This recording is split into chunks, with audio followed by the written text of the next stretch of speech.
आप देख रहा हूं अहमद आदमी बेहुदे आदमी सुन तो लो जनाब। अरे जरा ठीक करके सुरेंद्र, जवाब सुनो तो। जरा सुरेंद्र अपने आप को दिमाग पे सही करके बात करना, समझे? मैंने बताया ना सारी दुनिया देख रही है। बेहुदगी नहीं यहाँ पर। मैं क्या कह रहा हूं, जवाब दो। अगर हैसियत नहीं है बेहुदा का मतलब समझते नहीं हो। मैंने कहा ना आज मैं क्या कह रहा हूं, बेहुदा का मतलब नहीं समझते हो। पहले समझाओ, फिर से मैं क्या कह रहा हूं, पहले समझाइए कैसे बोला आपने? मुझे रहने दो आप। हेलो दोस्तों, वेलकम टू संवाददाता। दोस्तों आज की इस वीडियो में हम देखेंगे सुरेंद्र राजपूत जो कि एक कांग्रेस के बहुत ही विख्यात प्रवक्ता माने जाते हैं और रूबी कलियाका जो कि एक गोदीगिरी के लिए जानी जाती हैं। उन दोनों में आज तीखी बहस देखने को मिली है। यह बहस वक्त बिल को लेकर देखने को मिली है, जिसमें सुरेंद्र राजपूत ने तर्कपूर्ण जवाब देकर रूबी कलियाका की बोलती बंद कर दी है, जो कि आप इस वीडियो में पूरा देखेंगे। तो दोस्तों वीडियो बहुत ही शानदार है, वीडियो अंत तक जरूर देखिए और जो लोग चैनल पर पहली बार हैं चैनल को जरूर सब्सक्राइब करें। तो चलिए वीडियो को स्टार्ट करते हैं। तो चलिए शुरू करते हैं। चलो भाई देखो अब मैं क्या करता हूँ। सुरेंद्र जी ये बताइए ना, मतलब क्या दिक्कत है जी। और आज जुमे का दिन है, जो भ्रम फैलाने की कोशिश हो रही है, और मैं बार बार भ्रम कह रही हूँ क्योंकि इस पर बार बार सफाई भी दी जा चुकी है, खुद गृह मंत्री आ चुके हैं, खुद किरण रिजिजू आ चुके हैं, जो भी संशय था उस पर बातचीत हो चुकी है। फिर भी ये कहना कि मुसलमानों को दबाने की एक कोशिश है, कितना सही है? Not bad. Now you 100% सही है रूबिका जी। पहले तो मैं आपका शुक्रिया अदा करूं, आपने बड़ा क्षमा बांधा, बहुत शुक्रिया। कहते हैं ना कि तुम आए तो आया मुझे याद। खैर 100% पूरी तरीके से मुसलमानों को दबाया जा रहा है, उनकी अना को कुचला जा रहा है और उनके बरक्स जिसको कहा जाए, जो आंकड़े आपने दिए मैं बड़े ध्यान से सुन रहा था, उन आंकड़ों पर जितनी बातें आप कर सकती हैं वो आप इस हिसाब से कर सकती कि इस देश का जो नागरिक है, हिंदू मुस्लिम सिख ईसाई सब बराबर है, सबको एक वोट का अधिकार है। अगर सरकारी जो आपने अभी बातें करी कि इतने मकान मिले, इतने दुकान मिली, इतना क्या नाम उनकी साक्षरता दर बढ़ गई, तो कहते हैं ना कि तुम्हारी फाइलों में गांव का मौसम गुलाबी है, मगर ये आंकड़े झूठे, ये दावे किताबी हैं। तुम्हारी मेज चांदी की, तुम्हारे जाम सोने के, मगर जुम्मन के घर में आज भी फूटी रकाबी है। आप इस चीज को आप देखिए कि जो हमारी सरकार प्रदत्त स्कीमें हैं वो तो किसी के नाना के घर से तो आई नहीं, कोई किसी का कोई पिताजी तो लेकर के नहीं आए। बात तो सही है। वो तो सरकार की योजनाएं, जो योग्य लोग हैं उनको सरकार की योजनाएं मिलेंगी। 80 करोड़ लोगों को अगर 5 किलो राशन मिल रहा है, उसमें से 30% मुसलमान है, तो उसको मिलेगा, क्यों नहीं मिलेगा? ठीक है, आपका लॉजिक सही है। तो वो किसी के घर से थोड़ी आई कि भाजपा कह देगी नहीं मुसलमान को नहीं देंगे। ठीक है, लेकिन अब इस पर दलील, तो राजपूत इस पर दलील, आप ये कहते हैं कि ये लोग मुसलमानों से इनको एलर्जी है। शाजिया इल्मी जिस पार्टी से आती है, ये लोग स्कीमें रच रहे हैं, है ना, पिछले 10 सालों से स्कीम कर रहे हैं, कभी सीए के थ्रू, कभी 370 के थ्रू, कभी ट्रिपल तलाक के थ्रू। तो फिर तो मुसलमानों को एकदम गुर्बत में आके खत्म हो जाना चाहिए था ना। आप कह रहे हैं कि सरकारी है, ये तो सबको देना पड़ेगा। अरे ना दे मसला। आप अभी आरोप लगा रहे हैं कि मुसलमानों को कोने में धकेल रहे हैं, तब भी आरोप लगा देंगे कि देखिए मुसलमानों को कोने में धकेल रहे हैं।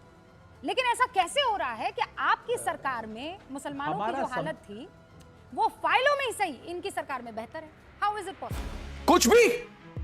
कुछ भी रूबिका जी, आप सवाल लंबे पूछ रहे तो जवाब भी थोड़ा देने का मौका दीजिएगा। बेसिकली आप बात समझिए, मेरे देश का संविधान जो बाबा साहब भीमराव अम्बेडकर ने बनाया था ना, वो इतना मजबूत है कि वो डिस्क्रिमिनेशन करने नहीं दे सकता। अगर उसको डिस्क्रिमिनेशन करने दे सकता होता तो अब तक भाजपा वालों ने सच में आपसे भी छीन लिया होता, शाजिया बहन से भी छीन लिया होता। ये मैं जिम्मेवारी से कहता हूँ, ये लोग छीन नहीं सकते। जो सरकारी योजनाएं हैं वो तो सरकारी अफवाह फैलाना। अरे भाई, बीच में आप बोल करके फिर से वही बात आप कहते हैं। सुरेंद्र जी, इसे कहते हैं झूठ। नहीं, आपको लगता है अफवाह फैलाना?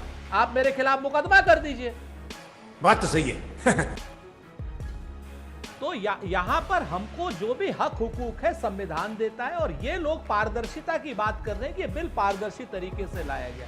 जो लोग आरटीआई की पारदर्शिता खत्म कर चुके हैं रूबिका जी, वो लोग क्या बात करेंगे पारदर्शिता लाने की? आप मुझे बता दीजिए कि आप कहती हो कि मैंने कोई प्रॉपर्टी वक्फ कर दी और मैं आ जाता हूं वहां पर कि नहीं साहब ये प्रॉपर्टी वक्फ नहीं है, तो इस पर तो मेरा कब्जा था या मेरी कोई बात थी। डीएम कहेगा जब तक सुप्रीम कोर्ट तक से ये जमीन खाली नहीं होगी तब तक ये जमीन सरकार की हो गई। आप बता दीजिए संविधान का विरोध है या नहीं है? क्या बात है? फिर भी आप यही राजनीति कर रहे हैं। वो आरोप लगा रहे हैं कि आपकी सरकारें थी ना, 70 साल तक रही है ना, क्या किया आप? तो रुको जरा, सब्र करो, बोला धक्का बुक्की नहीं करने का, आराम से लेने का। हाँ रूबिका जी, हिंदुस्तान में जब अंग्रेज गए तो हमारा, जब अंग्रेजों को हमने भगाया तो 1760 करोड़ का बजट था हमारा, और 1760 करोड़ के बजट को हमने 44 लाख करोड़ का बजट करके नरेंद्र मोदी की सरकार को दिया, जिसमें हमने IITs बनाए, एम्स बनाए, जिसमें हमने परमाणु विखंडन किया, बैंकों का नेशनलाइजेशन किया, कोऑपरेटिव बैंक बनाए, हरित क्रांति करी, दुग्ध क्रांति करी, ग्रीन मुसलमानों क्रांति के लिए करी, क्या और किया तमाम है? जगहों पे, आपने? सारी जगहों पे बगैर अरे मुसलमानों सुरेंद्र के जी, लिए। ये बताइए कि जिन्होंने आपको भाई, 100% वोट दिया, आपको 60 साल राज कराया, आपने उन मुसलमानों की दशा क्यों नहीं बदली? क्या ये वक्फ प्रॉपर्टी आज 11 साल के अंदर, 11 साल के अंदर माननीय प्रधानमंत्री श्री नरेंद्र मोदी जी ने जो रिफॉर्म किए हैं, आप क्यों नहीं कर सकते थे? आप बताइए कि बड़ी बड़ी जो लीज पे जमीनें हैं, जो वक्फ की संपत्ति है, इन्हें कोई हक ही नहीं था। ये जो आज मुसलमानों के नुमाइंदे कह रहे हैं, तो मुसलमानों को जिस दिन मालूम हो जाएगा, आज भी आप देखिए तो वो इनसे हिसाब पूछेंगे। और कांग्रेस तो, क्योंकि अब सुरेंद्र जी आप जानते ही हैं कि कहां खड़ी है। आपका अगर सवाल खत्म हो गया हो मौलाना साहब, तो फिर मैं, चूंकि आपसे बताइए आप बड़े हैं मुझसे, तो मैं आपसे कोई वैसी जवाब बात नहीं दीजिए कि करना 60 साल चाहता। में क्यों नहीं कल्याण किया? जवाब दीजिए इसका। अभी मजा आएगा ना भिड़ो। अरे 60 साल में हमने वक्फ बोर्ड बनाया, आप बनाने आए थे वक्फ क्या? बोर्ड में ये बताइए कि आप तीसरे नंबर की प्रॉपर्टी और आज अनपढ़ क्यों है मुसलमान? अब चुप रह के सुनिए भाई। नहीं, जवाब दो ना। रूबिका जी, आप जवाब दीजिए ना। अरे जवाब दीजिए मुहज्जब अंदाज में। आप कहे के लिए वो कर रहे, जवाब दो कि 60 साल में आपने उन्हें एजुकेशन से कितनी एजुकेशन उनके पास आपने है? अरे जवाब दे तो रहा हूं, अहमद आदमी, बेहुदे आदमी, सुन तो लो जवाब। अरे जरा ठीक करके सुरेंद्र, जवाब सुनो तो। जरा सुरेंद्र अपने आप को दिमाग क्या को सही करके बेहूदगी बात करना, समझे? मैंने बताया ना, सारी दुनिया देख रही है। बेहूदगी नहीं यहाँ पर। मैं क्या कह रहा हूँ, जवाब सुनो। अगर हैसियत नहीं है, बेहुदे का मतलब समझते नहीं हो। मैंने कहा ना, आज मैं क्या कह रहा हूँ, बेहुदे का मतलब नहीं समझते हो। पहले समझाओ। फिर से मैं क्या कह रहा हूँ, पहले समझाइए। कैसे बोला आपने? मुझे रहने दो। आप कैसे बोला बेहुदे का मतलब? मैं क्या कह रहा हूँ, आप मुझे बताइए, मुजरिम हो आप। बीच में लगातार बोल रहे हैं। और ये जो मुस्लिम पर्सनल लॉ बोर्ड और मुस्लिम तंजीमें, इन्हें जवाब देना होगा मुसलमानों को। मैंने कहा ना, देखिए आज आपने, रूबिका जी, शो आपका है या ये क्या नाम मुफ्ती साहब का? नहीं, अब आपने अल्फाज कौन से बोले, क्यों नहीं पूछूंगा? समस्या सबसे बड़ी क्या है? सुरेंद्र कहते हैं साहब, ना अपनी कि जवाब मेरा दीजिए अपना। अल्फाज तो मैं फिर से कहता हूं कि आप बेहुदे हैं। नहीं दे रहे हैं। आप कह रहे थे मुसलमानों को दबाने की कोशिश है, आप कह रहे थे मुसलमानों को दुअम दर्जे का बनाने की कोशिश है। ये आदमी जो बैठा है, ये मुसलमान नहीं है। हाँ, आज जब बोल रहे हैं तो आप बोल रहे हैं बेहुदे आदमी। क्यों? ये मुसलमान नहीं है, ये ला इलाहा इल्लल्लाह पढ़ने वाला नहीं है, ये तनखैया है। अच्छा, तनखैया ये है बेहुदा हो गया। आगे स्वाद। चरण चुंबक है ये। नहीं सर, सरकारी आपको तनखैया चरण चुंबकों मुसलमान की, है। आपको तनखैया चरण मुसलमान है। चुंबकों की जरूरत है। तनखैया नहीं और चलेगा। मैं जो आपके फेवर मैंने में कहा ना, बोले तनखैया वो मुसलमान। वल्लाह माशाअल्लाह, और जो आपसे अरे सवाल तुमने तो कर सारा ले खजाना ही उसको खा आप लिया। बेहुदा कह दे। यही नहीं, अभी और सुनिए। डॉक्टर अजीज खान साहब, क्यों भ्रम फैलाना, मुझे ये बताइए। सेम यही भ्रम आप लोगों ने फैलाया था सीए को लेकर। भाई आप जानते हैं ना? ये चुप है। नहीं, ठीक बात कह रही हैं। देखिए रूबिका जी, मैं लगातार देख रहा हूं कि बड़ी गर्मी गर्मा है और मुझे पसंद लोगों ने नहीं अपनी है बात को अजीज शेर से भाई। स्टार्ट किया। मैं देख रहा हूं चाहती कि हूँ इत्मीनान से मुसलमान, बात। अरे सुन लीजिए ना, मेरी बात सुनिए। नहीं, इत्मीनान से होगा। मैं देख रहा हूं लोग लड़ रहे हैं और ये वाकई में बड़ी अच्छी बात है कि मुस्लिम पक्ष के लिए लड़ रहे, नहीं मुसलमानों के फायदे के लिए लड़ाई हो रही है। और मोदी जी किस कदर मुसलमानों के लिए मेहरबान हैं, ये वाकई में दिख रहा है। अभी कल गृह मंत्री जी परसों लोकसभा में बोल रहे थे कि साहब ये मुस्लिम हित में है, मुसलमान नवयुवकों को बहुत नौकरी मिलने वाली है, मुसलमानों का बहुत बड़ा भला होने वाला है, पता नहीं क्या क्या तमाम तरीके की बातें मैं सुन रहा था। इसमें कोई दो राय नहीं। सच यही है कि वो पार्टी जो पिछले 11 साल से सिर्फ मुसलमान के नाम पर जिंदा है, उसके विरोध के नाम पर जिंदा है, वो एक उम्मीद की किरण दिखाने की कोशिश कर रही है कि साहब मुसलमानों के हम हमदर्द हैं। ये कैसे और किस तरह उस मुद्दे पे अभी मुफ्ती साहब लड़ रहे हैं कि साहब मैं मुसलमान हूं और मैं समझता हूं बातों को। खैर, मैं एक बात आपको बता दूं, चाहे जितना ख्वाब दिखा दें, चाहे जितना हमदर्दी करने की कोशिश करें, आप ये बताओ कि जो मुसलमानों सच है, की जो स्थिति दिल में क्यों हुई, है, आप भी बताइए। और अजीज साहब सुनिए, अभी तीन अरे भाई, शांत 5 रहिए आप। MP एक परिवार हल्ला के करिए, हैं नॉर्मल और रहिए। मुस्लिम एरियोस आए हैं। एक मिनट भाई, आप ये भूमिका जी बताइए कि आप दावा नहीं हमारे कर टर्म में मुझे सकते। बात रखने दीजिए। तुम्हें गुलामी करनी है। भाई ये किस तरीके के आदमी है भाई, ये कौन बोल रहे हैं भाई? वो दायरे में अपनी इनको बात रोकिए आप। उनको ये बोलने क्या दीजिए तमीज है ना। इनको? उनको बोलने दीजिए ना एक बार तेरा तो गेम बजाना पड़ेगा। अपनी बात रखिए। शमून साहब रुक पूछ जाइए। रहा हूँ। अरे हम आज पूछे मुसलमानों आपको मैं को गुमराह करने का अरे भाई ठेका वो जो लिया सारे है। सवाल अरे भाई ये उतावलापन क्यों है भाई? तो सही ना, क्यों उतावले हो रहे हैं पूछ इतना? वो। क्यों उतावले हो रहे आपने हैं? जो सवाल पूछा उसका उतावले जवाब नहीं हो रहे हैं। एक ये सेकंड। शब्दावली को ठीक शमून करो। साहब, शमून अरे साहब। उतावले मत हो, शमून शांत रहो, साहब, शांत रहो, शांत शांत रहो, सर, सुनो। शांत रहो। जिसलिए लड़ाई बैठाए गए हो सुनो, लड़ाई झगड़े जिसलिए से बैठाए गए हो सुनो। एक सेकंड, अजीज खान साहब स्क्रीन पर। अजीज भाई ये वही पार्टी 20 है। अरे सेकंड में कादरी बात साहब, खत्म। शमसी साहब सुनो। नहीं ना, आप दोनों आपस में अरे बात नहीं 20 सेकंड में करेंगे। नहीं, पूरी बात आप कंप्लीट देने दोनों दीजिए। आपस में बात नहीं अरे भाई ये करेंगे। क्या हल्ला हो रहा है भाई? शमून साहब नहीं बिल्कुल आप आपस में बात भाई आप स्टूडियो में बैठा के रूबिका जी ये आप- तरीका ठीक नहीं है। नहीं शमून साहब बस ये वही शमून साहब, पार्टी सब- है सब जो वक्फ हाँ, बिल को नहीं ये वही पार्टी अरे है वक्फ पूछिए बिल ना, को आप लाने अपनी के बारी लिए। में पूछिए सुनिए ना, शमून साहब, यही तो आपसे इल्तिजा हो रही है अपनी बारी में। अभी मेरे 4 मेहमान और हैं। नहीं बस 4 मेहमान बहुत हैं। उतावला उसके पन है। बाद आप अपनी बात रख लीजिएगा। हाँ अजीज भाई 20 सेकंड फिनिश कीजिए। अब एक मिनट। हाँ एक मिनट। रूबिका जी ये वही पार्टी है मुसलमानों के नाम पे इतना दम भर रही है। हालात क्या है मुसलमानों के, ये पहले हम लोग समझ लें। सबसे पहले कि एक भी कैबिनेट मंत्री इनका एक भी कैबिनेट मंत्री मुस्लिम कम्युनिटी का नहीं है। समझ रहे हो आप समझ रहे हो? ये कह रहे महिला होगी। एक भी महिला ना लोकसभा में है ना राज्यसभा में है। एक भी लोकसभा में एक भी मेंबर मुस्लिम कम्युनिटी का लोकसभा में नहीं है। मैं जानना चाह रहा हूं किस मुसलमान की बात कर रहे हैं आप? कौन से मुसलमान की हित की बात कर रहे हैं? ओके, ये तो वही वाली बात हुई कि मुसलमानों को मैं सब कुछ दे रहा हूं। वो आदम गोडवी साहब की बात सुरेंद्र जी ने कही थी, मैं उसको और आगे बढ़ा दूं कि सियासत इस कदर आवाम पर एहसान करती है, पहले आंखें छीन लेती है फिर चश्मे दान देती है। ओके। ये जो आप चश्मे दान देने का जो प्रक्रिया शुरू किया है ना, मोहम्मद अफजाल साहब ये मुझे लग रहा है ये बहुत मुनासिब नहीं है। क्या बात है सर, क्या बात है सर, क्या बात, ये बात है। आप चाहे सीए देखें और ट्रिपल तलाक देखें, देखिए सीए तो हम सब देख ही रहे हैं ना कि सीए में अब लोगों को जो इस डर चीज़ से- एक जो राज है, जो एक डराने की कोशिश तब्दीली थी, है। It all failed no. नहीं, सुरेंद्र अब राजपूत जी मुसलमान रियलाइज, मुसलमानों को एहसास है।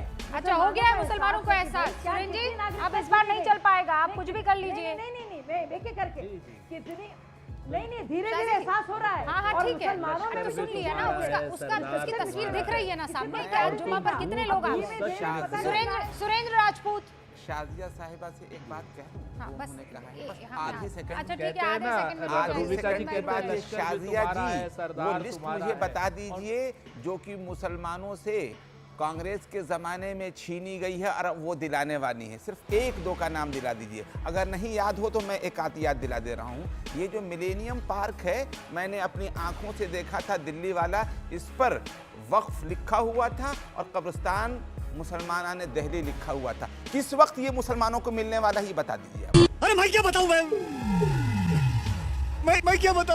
मैं क्या बताऊं, मैं सिर्फ कांग्रेस ने नहीं छीनी है। अरे अल्लाह का जो भी शुक्र है सरकार में आया, हारिस भाई ने जिसने एक भी पार्क का मुसलमान जिक्र एतराफ़ किया। जीता। ना हाँ, अब हारिस भाई ने एक पार्क का ही जिक्र किया है, वरना पता नहीं आप ये भी कह सकते थे कि वो राष्ट्रपति भवन का मैंने ऐसी कोई बात नहीं लिखा जो मैंने कोई सेंस है इस बात की?